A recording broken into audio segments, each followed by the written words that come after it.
Halo, di sini saya akan mempresentasikan hasil laporan saya untuk memenuhi tugas ujian akhir semester mata kuliah manajemen rantai pasok saya mengambil PT Agrinas Nusantara Persero. Perkenalkan, saya Teresa Andra Novarianti dengan NIM 2040424100032. Baik, yang pertama latar belakang. PT Agrinas Jaladri Nusantara Persero adalah badan usaha milik negara (BUMN) yang dibentuk melalui transformasi dari PT Virama Karya berdasarkan peraturan pemerintah No. 1 Tahun 2025, selaras dengan agenda nasional seperti swasembada pangan dan implementasi ekonomi biru Asta Cita tahun 2024 sampai tahun 2029. Yang pertama ada Cycle Inventory.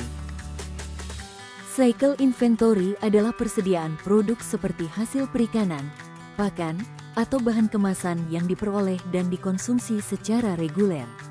PT Agrinas harus menghitung EOQ, Economic Order Quantity, berdasarkan permintaan musiman dan biaya logistik. Produk dengan siklus cepat seperti ikan segar harus dikelola dengan cermat untuk menghindari kerugian mutu dan biaya penyimpanan. Yang kedua ada Managing Uncertainty, Safety Inventory. Dalam menghadapi ketidakpastian seperti cuaca buruk dan hasil tangkapan yang fluktuatif, PT Agrinas menyimpan cadangan produk beku dalam cold storage. Safety Inventory juga mencakup bahan pendukung seperti bahan bakar kapal dan es batu. Data historis musim dan hasil tangkapan sangat penting untuk perencanaan ini. Baik, yang ketiga ada Determining the Optimal Level of Product Availability. Tingkat ketersediaan produk harus menyeimbangkan permintaan pasar dengan biaya logistik. Agrinas dapat menggunakan forecast permintaan berbasis data ekspor dan konsumsi domestik. Analisis service level, misalnya 95%, dapat membantu menghindari kehabisan stok dan kerugian penjualan. Yang keempat yaitu Designing and Planning Transportation Network.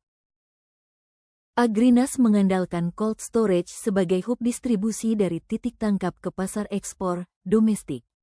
Pengiriman laut dan darat dirancang berdasarkan efisiensi biaya dan waktu. Penerapan rute berbasis sistem hub and spoke, serta penggunaan teknologi GPS dan tracking logistik sangat dianjurkan. Yang kelima, sourcing dalam supply chain. Sumber pasokan Agrinas berasal dari koperasi nelayan, petani tambak, dan UMKM. Model multiple sourcing mengurangi risiko dan memastikan kontinuitas. Evaluasi pemasok secara berkala dan pembangunan kemitraan jangka panjang sangat krusial. Yang keenam, manajemen harga dan revenue.